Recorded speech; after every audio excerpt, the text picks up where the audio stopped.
আল্লাহ রাব্বুল আলামিন শেষ রাত্রে প্রথম আকাশে আসেন। হাদিস শরীফে এসেছে প্রথম আকাশে আল্লাহ রাব্বুল আলামিন এসে দুনিয়ার মানুষকে ডাকেন, কে আছো? গুনাহ করে জীবন বোঝাই করে ফেলেছো, নাফরমানি করেছো, গুনাহ করেছো, অথবা বিপদে পড়েছো, ঋণগ্রস্ত হয়ে পড়েছো, অসুবিধায় পড়েছো, মামলা মকদ্দমায় পড়েছো, আমার কাছে মাপ চাও, আমার কাছে সাহায্য চাও।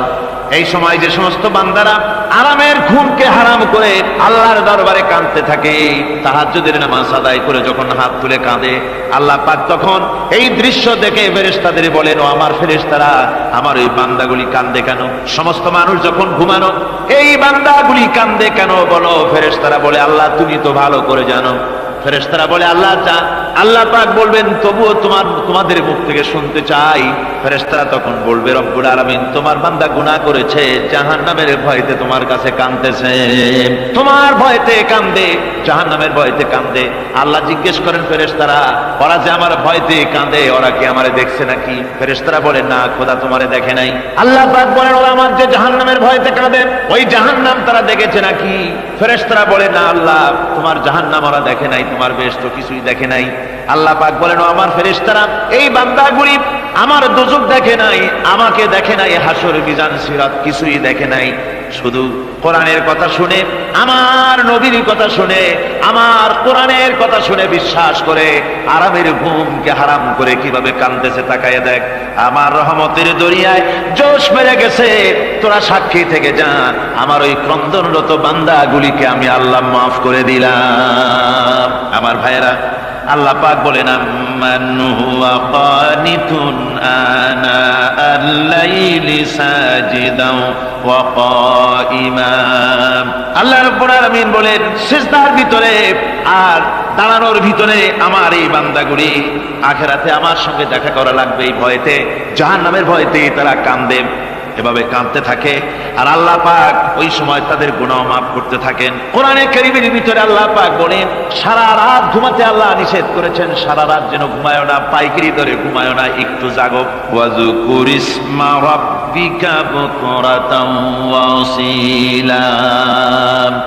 সকাল এবং সন্ধ্যায় তোমার প্রভুর, তোমার রবের জিকির করো, স্মরণ করো। وَمِنَ اللَّيْلِ فَاسْجُدْ لَهُ وَسَبِّحْهُ لَيْلًا طَوِيلًا। তোমার রাতের বেলায় রাতের একটা অংশ সিজদায় অবনত হও, আর রাতের দীর্ঘ সময় ঘুমায় থেকো না, হয় একটা লম্বা সময় ঘুমাও, কিন্তু একটা অংশ রাখো যে সময় তুমি আমার দরবারে সিজদায় পড়ে যাবে, কাঁদবে। আমার বন্ধুগণ, রাতটা ওয়াজআলনাল লাইলা সুবাতা, আল্লাহ রাব্বুল আলামিন ওয়াজআলনা সুবাতা ওয়াজআলনান নাওমা সুবাতা ওয়াজআলনাল লাইলা লিবাসা, ঘুমকে বানাইছেন আল্লাহ শান্তির বাহন, আর রাতকে করেছেন আচ্ছাদন। রাতকে কি করেছেন? আচ্ছাদন। রাতকে একটা পর্দা লাগিয়ে দিয়েছেন, রাতের পর্দা। যেহেতু প্রেম ভালোবাসা ঢোল পিটায় করা যায় না, ঢোল পিটায় প্রেম করা যায়? যায়। মানুষকে দেখায় দেখায় প্রেম ভালোবাসা করা যায় না, এটা হলো দুনিয়ার রীতিনীতি। দুনিয়ায় যেটা মানুষেরা করে, আসল সবচাইতে বড় ভালোবাসার পাত্র হলেন আল্লাহ, মাসুক হলেন আল্লাহ, আশেক হলো মানুষ। আশেক এবং মাসুকের ভিতরে প্রেম বিনিময় হবে, ভালোবাসার আদান প্রদান হবে, কথোপকথন হবে। এজন্য দিনের কোলাহল পূর্ণ অবস্থায় তা হয় না বলে রব্বুল আলামিন বলেন, আমি তোমাদের জন্য রাতকে একটা আচ্ছাদন, একটা পর্দা বানায় দিয়েছি। এই রাতের পর্দার ভিতরে থেকে আমারে ডাকো, আমাকে আমার কাছেই তুমি আমাকে ডাকো, একটা লম্বা সময় নিয়ে আমাকে বলতে থাকো, আমাকে ডাকতে থাকো। আল্লাহ পাক তার নবীকেও বলেছেন, ইয়া আইয়ুহাল মুযাম্মিলু কুমিল লাইলা ইল্লা কালিলা। হে চাদর আচ্ছাদিত ব্যক্তি, রাত্রিকালে সালাতে দণ্ডায়মান থাকো, কিন্তু কম, সারা রাত জাগার দরকার নেই। একটা অংশ জাগো, যখন তুমি আমার জন্য কাঁদবে, আমার জন্য সিজদায় পড়ে থাকবে। সাহাবায়ে কেরামদের সঙ্গে রোমকদের লড়াই হতেছে, রোমক সৈন্যরা যুদ্ধে জিততে পারতেছে না কিছুতেই। এরপরে তারা গোয়েন্দা বিভাগের লোক পাঠায় দিল, এদের সঙ্গে জিততে পারি না কেন, একটু খুঁজে দেখে আসো রাত্রে এরা করেটা কি। গোয়েন্দা বিভাগের লোক সারা রাত ঘুরে ঘুরে তারপরে এসে রিপোর্ট করলো। এরপরে এসে তাদের প্রধানের কাছে রিপোর্ট করলো, আমরা যার কাছে গিয়েছিলাম দেখে এলাম, হুম বিল্লাইলি রাহবানুন ওয়া বিন্নাহারি ফুরসানুন। আমরা দেখে এলাম যাদেরকে দিনের বেলায় প্রচন্ড শক্তিশালী বীর যোদ্ধা রূপে যাকে যুদ্ধ করতে দেখেছি ময়দানে, রাতের বেলায় দেখলাম গিয়া একেবারে নিতান্ত ফকিরের মতো কেউ তো সেজদায় পড়ে কাঁদতেছে, কেউ আবার তেলাওয়াত করতেছে, চোখ দিয়া পানি পড়তেছে, আবার কেউ নামাজ পড়তেছে, আবার কেউ হাত তুলে রেখেছে তাদের প্রভুর দরবারে, চোখের পানিতে তাদের চোখ বুক ভেসে যেতেছে। সারাটা রাত তেলাওয়াত আর সেজদার নামাজের মধ্যে তারা এভাবে কাটিয়ে দিয়েছে। সেনাপতি এই রিপোর্ট শোনার পরে বললেন, ও গোয়েন্দা বিভাগের লোকেরা, আমার রোমক সৈন্যরা শোনো, যে জাতির নৈতিক মান এত উচ্চে, ওই জাতির সঙ্গে যুদ্ধ করা মানে আমাদের আত্মহত্যা করার শামিল। এদের সাথে কিছুতেই আমাদের পক্ষে পারা সম্ভব না। হ্যাঁ, এদের সাথে পারা যাবে যদি এই সম্পর্ক নষ্ট করে দেওয়া যায়। আল্লাহর সাথে তাদের এই গভীর সম্পর্ক যেটা আছে, এই সম্পর্ক নষ্ট করে দিতে হবে, তাহলেই কেবলমাত্র সম্ভব হবে।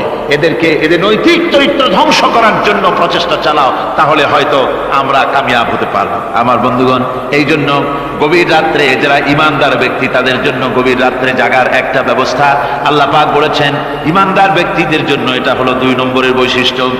ওয়াল্লাযীনা ইয়াকুলুনা রাব্বানা সরিফ আন্না আযাবা জাহান্নাম ইন্না আযাবাহা কানা গরামা। রহমানের বান্দার, খাঁটি বান্দার 3 নম্বরের বৈশিষ্ট্য হচ্ছে তারা আল্লাহ রব্বুল আলামিনের দরবারে হাত তুলে ফরিয়াদ জানায়, আল্লাহর কাছে মোনাজাত করে, আল্লাহ রব্বুল আলামিনকে বলে, আয় আল্লাহ, হে আমার প্রভু, আয় আমার রব, জাহান্নামের আগুন থেকে দয়া করে আমারে বাঁচাও। জোরে বলেন আমিন, জোরে বলেন আমিন। জাহান্নামের বর্ণনা আমরা এই মাহফিলে করেছি, করি নাই? মনে আছে?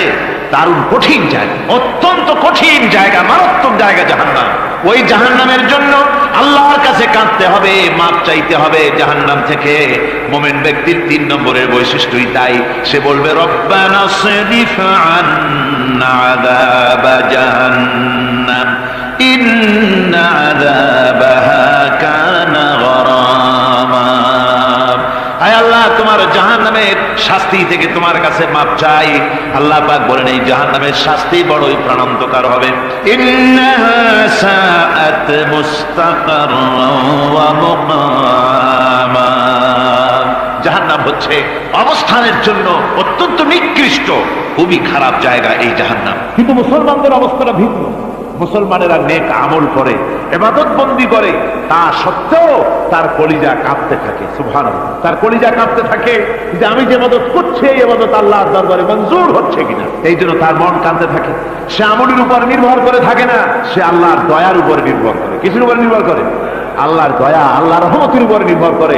আর সে আল্লাহর কাছে কাঁদতে থাকে, রব্বুল আলামিন, তুমি দয়া করে মেহেরবানি করে আমার হিসাব নিও না। আমার এই হিসাব করে যদি বেহেশতে দাও, তাহলে তো বেহেশতে যাইতে পারবো। কিয়ামতের দিন আল্লাহ রব্বুল আলামিন কোন মানুষকে যদি হিসাবের জন্য ধরে ফেলেন, তাহলে ওই বান্দার আর জাহান্নাম ছাড়া কোনো পথ নাই। এই জন্য আল্লাহ শিখাই দিয়েছেন, বান্দা দোয়া কর, ওয়া আদখিলনাল জান্নাতা বিগাইরি হিসাব। আয় আল্লাহ, বিনা হিসাবে তোমার জান্নাত আমাকে দান করো। আবার হুজুর দোয়া করেছেন, আল্লাহুম্মা হাসিবনি হিসাবান ইয়াসীরা। আয় আল্লাহ, তুমি আমার সহজ হিসাব নাও। পড়েন, আল্লাহুম্মা হাসিবনি হিসাবান ইয়াসীরা। হিসাবে ইয়াসীর, সহজ হিসাব। আয় আল্লাহ, তুমি আমার সহজ হিসাব নাও। এই হাদিসের ব্যাখ্যা এসেছে সহজ হিসাব কি? ব্যাখ্যা এসেছে সহজ হিসাবটা হচ্ছে আল্লাহ রাব্বুল আলামিন কিয়ামতের ময়দানে তার কোন বান্দাকে যদি রহমত করতে চান, কোন বান্দার প্রতি যদি দয়া করতে চান, কাউকে যদি ক্ষমা করতে চান, তাহলে আল্লাহ রাব্বুল আলামিন তাকে একটা পর্দার আড়ালে রেখে দিবেন। একটি পর্দার আড়ালে রেখে নিয়ে আল্লাহ পাক জিজ্ঞেস করবেন, বান্দা তুই কি এই গুনাহগুলি করেছিলি নাকি? এই সব গুনাহ করেছিস নাকি? আল্লাহ জিজ্ঞেস করবেন বান্দাকে, অবস্থাটা কেমন হবে চিন্তা করেন, বান্দা এইগুলি করেছিস নাকি? বান্দা ভয়তে থরথর করে কাঁপতে থাকবে, কলিজা ভয়তে কাঁপতে থাকবে, অস্থির হয়ে যাবে। সে স্বীকার করবে, রব্বুল আলামিন, তুমি যা বলেছো, আমি সব অন্যায় আমার দ্বারা হয়েছে, আমি বুঝতে পারি নাই, আমাকে মাফ করে দাও। রব্বুল আলামিন বান্দাকে বলবেন, যা বান্দা, আমি তোকে মাফ করে দিলাম, আমার জান্নাতে চলে যা। সুবহানাল্লাহ, সুবহানাল্লাহ। সুতরাং জাহান্নামের শাস্তি থেকে সব সময়ের জন্য আল্লাহর কাছে মাপ চাইতে হবে। والذين إذا أنفقوا لم يسرفوا ولم يقتروا وكان بين ذلك قواما। রহমানের প্রকৃত খাঁটি বান্দা তারা, যারা নাকি যখন খরচ করে খরচের সময় বেহুদা খরচ করে না, আবার খরচের ভিতরে কার্পণ্যতাও তারা করে না। ওয়াকানা বাইনা যালিকা কাওয়ামা, এই দুইয়ের মাঝে তারা ভারসাম্য রক্ষা করে, মধ্যমনীতি অবলম্বন করে চলে। তার মানে হলো পয়সা আছে বলি এই পয়সা দিয়ে তারা মদ খায় না, জুয়া খেলে না, বিনা বাজার ইত্যাদি শয়তানি বদমাশি সিনেমা হল ইত্যাদি বানায়া পাপের বোঝা বাড়ায় না। তারা অতিরিক্ত কোনো খরচ করেন, আবার অর্থ পূজারী ব্যক্তির মতো কার্পণ্যতাও তারা করেন। দুইয়ের মাঝে তারা ভারসাম্য রক্ষা করে। এক শ্রেণীর লোক আছে মাল শুধু জমায়, খরচ করে না। কোরআন শরীফে বলা হয়েছে আল্লাযী জামা মালান ওয়া আদ্দাদা, মাল জমা করে আর গুনতে থাকে, মাঝে মধ্যে আবার টেলিফোন করে, হ্যালো সোনালী ব্যাংকের ম্যানেজার সাহেব নাকি, বলে হ্যাঁ দেখুন তো আমার আমলনামাটায় কত আছে। এখন হিসাব টিসাব করে আর তাড়াতাড়ি, এখন তার আমলনামা দেখতে সময় লাগে না, তাড়াতাড়ি দেখা যায়।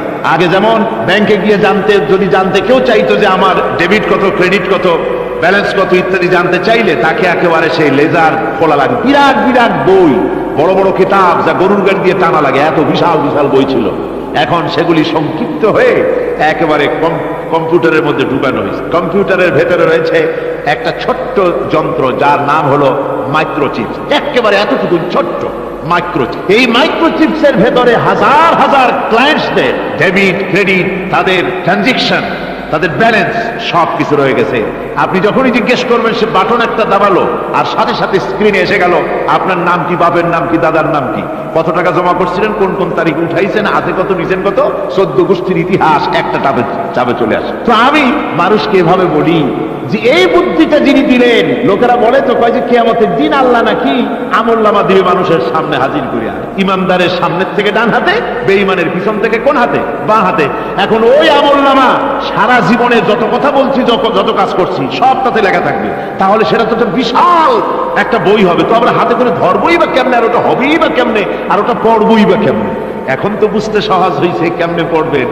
মানুষের মাথায় যদি এই বুদ্ধি আসে, একটা ছোট্ট মাইক্রোচিপসের ভেতরে যদি হাজার হাজার ক্লায়েন্টসদের কোটি কোটি শত শত সহস্র কোটি একটা মাইক্রোচিপসের ভিতরে ঢুকানো যায়, তাহলে এই বুদ্ধি যিনি দিলেন তিনি বুঝি এর চাইতেও ছোট্ট বইয়ের মধ্যে আপনার আমলনামা উঠিয়ে পারবেন নাকি? যারা বলেন পারবে কিনা? নিশ্চয়ই পারবেন, হাজার বার পারবেন বন্ধুগণ। সুতরাং এরা মাল জমা করে আর গনে, জিজ্ঞেস করে ম্যানেজার সাহেব কত হয়েছে, বলে যে এত লক্ষ এত। তখন আবার চিন্তা হয় যে আরো কত টাকা জমাইতে পারলে কোটি হয়, তারপরে আরো 200 কোটি হয়, এভাবে তারা জমাইতে থাকে, খরচ করে। তো এ ব্যাপারে সন্তানের জন্য, সন্তানদের জন্য খরচ যেটা লাগে সেটা স্ত্রী পুত্র সন্তান আত্মীয় স্বজন যেটা আছে, যা তাদের জন্য যে পরিমাণ খরচ করা লাগে তা যদি না করে তাহলে এটা হচ্ছে বখিলি। আর খরচ করতে গিয়ে যদি বেশি করে তাহলে সেটা হচ্ছে বেহুদা খরচ। এখন এই বেহুদা খরচ থেকে আমাদেরকে বাঁচতে বলা হয়েছে। বিষয়টা হচ্ছে নিজের আত্মীয় স্বজন সন্তান সন্ততির জন্য খরচ করতে হবে যা লাগে তাই। আর আল্লাহর রাস্তায় যখন দেওয়ার কথা আসে তখন প্রাণ খুলে দান করতে হবে। দেখেন লোকেরা যখন আল্লাহর রাস্তায় দান করতে বলা হয় পকেটের মধ্যে হাত দিয়ে তারপর আঙ্গুল অনেক সময় কষাকষি করে। একজনে জিজ্ঞেস করলাম মিয়া পয়সা দিবাতে এত পকেটে হাত রাখিয়া বাইরি করো না মোটে, যে ঘষে দেখতেছি শিখি না 10 পাই। তাহলে এইভাবে আল্লাহর রাস্তায় দেওয়ার সময় এই যে কার্পণ্যতা, এই কার্পণ্যতা মানুষকে তাকে শেষ করে দেয়, তার ঈমানকে নষ্ট করে দেয়। আর পয়সা আছে বলে বেশি খরচ করতে হবে, যেমন বিবাহে লোকেরা খরচ করে আমাদের দেশে, কোরবানি করতে গিয়ে খরচ করে। হ্যাঁ কোরবানি করবেন, আপনি ভালো একটা কোরবানি করবেন, আপনার পয়সা যেমন আছেন তেমন, কিন্তু 50,000 টাকা দাম দিয়ে একটা গরু কিনা সেই গরুর গলায় মালা দিয়া এরপরে সারা শহরে প্রদর্শনী করতে হবে, এর কোনো যুক্তি নাই। আছে কোনো যুক্তি? যদি তা হয় তাহলে ওই গরু যিনি কেনেন তার গলায় মালাই দিয়ে দুজনে একসাথেই ঘুরানো দরকার, বুঝলেন? আমার বন্ধুগণ, আপনি কোরবানি করবেন, কোরবানি আপনার 10,000 টাকায় হয়ে যেতে পারে, 15,000 টাকায় হয়ে যেতে পারে, বাকি টাকাগুলি আল্লাহর রাস্তায় খয়রাত করে দেন। কত গরিব আত্মীয় আছে তাদের দিয়ে দেন, 50,000 টাকা দিয়ে বিরাট বাজারের সেরা গরু খরিদ করে কোরবানি দিচ্ছেন। অর্থটা কি? মানুষকে দেখাচ্ছেন আল্লাহর দরবারের গোশত যাবে না, চামড়া যাবে না, রক্ত যাবে না, যাবে আপনার নিয়ত। কি যাবে? নিয়ত। সুতরাং আল্লাহ রাস্তায় যখন খরচ করবেন, সেই খরচ করার ব্যাপারে তখনও নিয়তটা দেখতে হবে। হালাল পথে খরচ করতে গেলেও নিয়তটা দেখতে হবে, এবং তখনও বেহুদা খরচ করা যাবে না। বিবাহে যেভাবে খরচ আজকাল করে মানুষেরা, হুজুর সাল্লাল্লাহু আলাইহি ওয়াসাল্লাম বলেছেন যে বিবাহে যত খরচ কম সেই বিবাহ তত বরকতপূর্ণ। আর আমরা মনে করি বিবাহে যত বেশি খরচ বাড়ানো যায় ততই এটা বেশি শানদার হবে। উল্টা চিন্তা করি। আল্লাহ রাব্বুল আলামিন এরপরে বলছেন, والذين لا يدعون مع الله إلها آخر ولا يقتلون النفس التي حرم الله إلا بالحق ولا يزنون ومن يفعل ذلك يلقى أثاما। আর রহমানের খাঁটি বান্দা যারা, তাদের পঞ্চম নম্বরের বৈশিষ্ট্য হচ্ছে যে তারা আল্লাহর সাথে, আল্লাহকে বাদ দিয়ে অন্য কাউকে ইলাহ বলে, মাবুদ বলে ডাকে না। এ ব্যাপারেও ব্যাখ্যা আমরা এই মাহফিলে দিয়েছি, মনে আছেন আপনাদের? আল্লাহ ছাড়া অন্য কাউকে ইলাহ বলে ডাকা যাবে না। ওয়ালা ইয়াকতুলুনা আন-নাফসাল্লাতী হারামাল্লাহু ইল্লা বিল হক। আর আল্লাহ যে সমস্ত প্রাণকে, আর ওই লোকেরা যারা নাকি আল্লাহ ছাড়া, ইমান রহমানের বান্দা যারা, তারা একদিকে তো আল্লাহ ছাড়া অন্য কাউকে ডাকে না, মাবুদ বলে স্বীকার করে না, অন্যদিকে আল্লাহর হারাম করা প্রাণগুলিকে তারা ধ্বংস করে না। অর্থাৎ আল্লাহ যাদেরকে হত্যা করতে নিষেধ করেছেন, প্রাণীদেরকে হত্যা করতে, মানুষ হত্যা করতে নিষেধ করেছেন, আল্লাহর নিষেধ, আল্লাহ যেগুলি জায়েজ করেছেন সেগুলি বাদ দিয়ে হত্যা করা, এগুলি তারা করে না। ওয়ালা ইয়াজনুন, আর তারা জেনা ব্যভিচারেও লিপ্ত হয় না। এটা হচ্ছে যে এই সমস্ত লোকগুলি তারা গুনাহ থেকে মুক্ত থাকতে চেষ্টা করে। তারা আল্লাহ ছাড়া আর কাউকে রব বলে ডাকে না, ইলাহ বলে ডাকে না, মাবুদ বলে ডাকে না। হযরত ইবনে মাসউদ রাদিয়াল্লাহু তাআলা আনহু বলেছেন, তিনি রাসূল পাক সাল্লাল্লাহু আলাইহি ওয়াসাল্লামের কাছে জিজ্ঞেস করেছিলেন, হে রাসূল, সবচাইতে বড় গুনাহ কি? হুজুর বলেছেন সবচাইতে বড় গুনাহ তিনটা। সবচেয়ে বড় গুনাহটা কয়টা? রাসূল পাক সাল্লাল্লাহু আলাইহি ওয়াসাল্লাম বলেছেন সবচাইতে বড় গুনাহ হচ্ছে তিনটি। একটি হচ্ছে, তুমি যদি কাউকে আল্লাহর সমতুল্য প্রতিদ্বন্দ্বী বানিয়ে যদি তার কাছে কিছু চাও, তাহলে এটা সবচেয়ে বড় গুনাহ। সন্তান দিতে পারেন আল্লাহ, তোমাকে রোগ মুক্ত করতে পারেন আল্লাহ, আল্লাহ যা করতে পারেন এই সব বিষয়গুলি যদি মানুষের কাছে চাও, তাহলে তুমি আল্লাহর জায়গায় তাকে বসালে, এটা সবচেয়ে বড় গুনাহ। আর 2 নম্বরের গুনাহ হচ্ছে, নিজের সন্তান তোমার খাবার খাবে, তোমার খাবারে সন্তান ভাগ বসাবে, এই ভয়তে সন্তানকে হত্যা করা, এটাও বিরাট পাপ। আর 3 নম্বরে হচ্ছে প্রতিবেশীর স্ত্রীর সঙ্গে জেনা করা, এটা হলো আরেকটি। মোট 3টি গুনাহ বলেছেন রাসূলুল্লাহ, সবচাইতে মারাত্মক গুনাহ। তার মধ্যে এই গুনাহগুলি তো আমাদের সমাজে চালু আছে। একদিকে সমাজের ভেতরে রয়েছে আল্লাহ ছাড়া মানুষের কাছে, মাজারের কাছে গিয়া, কবরের কাছে গিয়া, কবরওয়ালার কাছে চাওয়ার এই রেওয়াজ চালু আছে। এই রেওয়াজ কি চট্টগ্রামে কমেছে না বেড়েছে? কমেছে। জোরে কোন আলহামদুলিল্লাহ। কমে গিয়েছে, আগের তুলনায় বহুত কমেছে। যারা এই মাজারকে নিয়ে ব্যবসা করে, তারা অনেকে বলেছেন যে আমাদের ইনকাম আগে যা ছিল তার থেকে 4 আনায় নেমে গিয়েছে, 12 আনায় শেষ। জোরে কোন আলহামদুলিল্লাহ। জোরে বলেন আলহামদুলিল্লাহ। এই মাজার পূজা থেকে বাঁচতে হবে। 2 নম্বরে রয়েছে, সমাজের ভিতরে চালু আছে এই যে সন্তান হত্যা করা, এই হত্যা করার এক রেওয়াজ চালু আছে। এরপরে রয়েছে এমনি মানুষকে হত্যা করা। কলেজ ইউনিভার্সিটিতে যেভাবে মানুষ হত্যা করা হচ্ছে, এরা জানে না নিজের আদর্শকে প্রতিষ্ঠার জন্য আন্দাজ এবং অনুমানের উপরে ভিত্তি করে সেট করে মানুষকে হত্যা করছে। কি বলেন, করে না? আল্লাহ রাব্বুল আলামিন বলেন, ওয়ামাইয়াকুতুল মুমিনান মুতাআম্মিদান ফাজাযাউহু জাহান্নাম খালিদিনা ফিহা আবাদান। আল্লাহ রাব্বুল আলামিন বলেন, মুমিন বান্দা কি কেউ যদি ইচ্ছে করে কাউকে হত্যা করে, তাহলে তার জায়গা হবে জাহান্নাম, তার আর কোনো শাস্তি নাই, একমাত্র জাহান্নামই হবে তার শাস্তি, চিরকাল জাহান্নামের ভিতরে থাকতে হবে। জোরে বলেন নাউজুবিল্লাহ। আজকে কলেজের মধ্যে, ইউনিভার্সিটিতে অনবরত আমরা হত্যাকাণ্ডের খবর শুনতে পাচ্ছি, সমানে হত্যা হচ্ছে। এই যে সন্ত্রাস এবং হত্যা যা হচ্ছে কলেজ ইউনিভার্সিটিতে, আপনারা আমাকে বলেন অনুরূপ হারে মাদ্রাসায় এই ধরনের সন্ত্রাস হচ্ছে? এত আস্তে জবাব দিলেন তাহলে বোধহয় হচ্ছে দেশে। মাদ্রাসায় সন্ত্রাসের কারণে, কোন টাইটেল মাদ্রাসা, ফাজেল মাদ্রাসা সন্ত্রাসের কারণে বন্ধ হয়েছে এমন কোন নজির আপনারা পেয়েছেন? পান নাই। কেন পান? কলেজ বন্ধ হচ্ছে, ইউনিভার্সিটি বন্ধ হচ্ছে, সন্ত্রাসের কারণে মাদ্রাসা বন্ধ হয় না কেন? তার কারণ হচ্ছে কলেজ ইউনিভার্সিটিতে কোরআন পড়ানো হয় না, হাদিস পড়ানো হয় না, তাই তারা হত্যা করলে কি পাপ হয় তাও জানে না। হত্যা পাপ, হত্যার পাপ তো দূরের কথা, মানুষ কোরআন শুনতে আসে, কোরআন শুনতে আসাটাও তাদের বরদাস্ত হয় না। আমি জানতে পারলাম, এ মাহফিল আসার সময় জানতে পেরেছি, চট্টগ্রাম বিশ্ববিদ্যালয়ের কাছে থেকে শ্রোতৃমণ্ডলী মাহফিলের শ্রোতারা বাসে যখন আসতেছিল, সেখানকার কিছু সংখ্যক ছেলেরা ইট পাটকেল মেরেছে বাসের উপরে, বহুত লোক সেখানে আহত তারা করেছে। নাউজুবিল্লাহ মিন যালিক। কি শিক্ষা দেওয়া হচ্ছে সে? কিন্তু মাদ্রাসায় তো হচ্ছে না। কেন হয় না? তার কারণ হচ্ছে মাদ্রাসাগুলিতে কোরআনে কারীম পড়ানো হয়, রাসূলুল্লাহর হাদিস পড়ানো হয়, সেখানে জানানো হয়, এই কথাগুলি পড়ানো হয়, যদি কেউ কাউকে হত্যা করে জাহান্নাম ছাড়া কোনো জায়গা থাকবে না, চিরকাল জাহান্নামে থাকতে হবে, এই ভয়তে ওরা হত্যার ভিতরে যায় না। এই জীবন জীবন নয়, পরকাল আছে, কিয়ামতের দিন আল্লাহর দরবারে দাঁড়ায়া জীবনের সবকিছুর হিসাব দিতে হবে। এই জন্য তারা এসব জানে বলে, এসব তাদের রক্তে মাংসের ভিতরে ঢুকানো আছে বলে তারা চুরি ডাকাতি জেনা ব্যভিচার হত্যার দিকে তত যায় না যত এরা যায়। ঠিক কিনা বলে?